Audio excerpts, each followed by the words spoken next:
Good morning everyone. I'd like to welcome everybody to Severn Training Centre on August the 9th.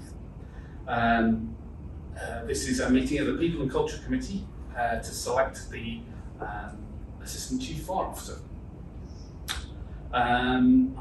Start with apologies for absence, which I don't think there are any. No, you're all here. Apologies.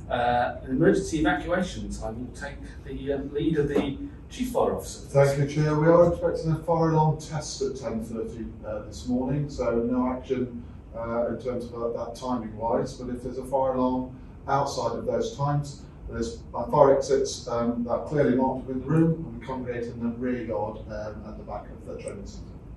Thank you, Simon. And move on to declarations of interest, which I have been advised of none. No, good. Public access statement, we've got none received. And we'll move on to Chair's business.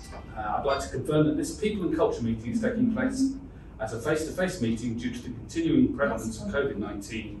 We are continuing to be sensible and limiting the number of attendees at meetings. For this reason, we are recording this meeting for the public to view, whereas before COVID committee meetings were not recorded. So I'd like to ask members to introduce themselves. So we'll start with Councillor Ruth Jacobs, North Somerset, Wixon Lawrence and St George's. Brenda Massey, Councillor Severn, Avonmouth. Adam Monk, Councillor for Filton. Councillor David Wilcox for Lockleys in Bristol. Councillor Don Davis, Peel Ward, North Somerset. And that's all the members. So if we start with officers with Amanda, please. Good morning everyone, Amanda Brown, the Clerk of Avon Fire Authority. Good morning, everyone. Simon Shilton, your Chief Fire Officer, Chief Executive. Good morning, I'm Karen Shield, I'm the Head of Human Resources. Thank you.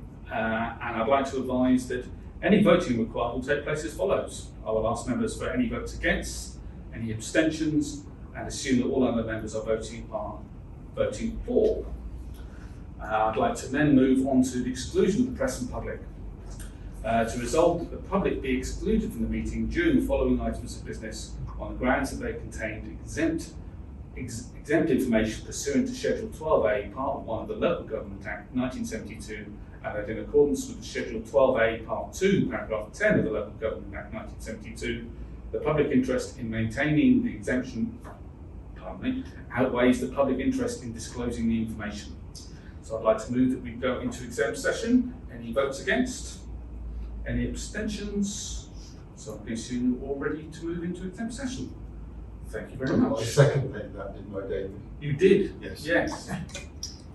Subliminally. Yeah, you noticed my eyebrow. Thank you. So shall we now go to exempt session?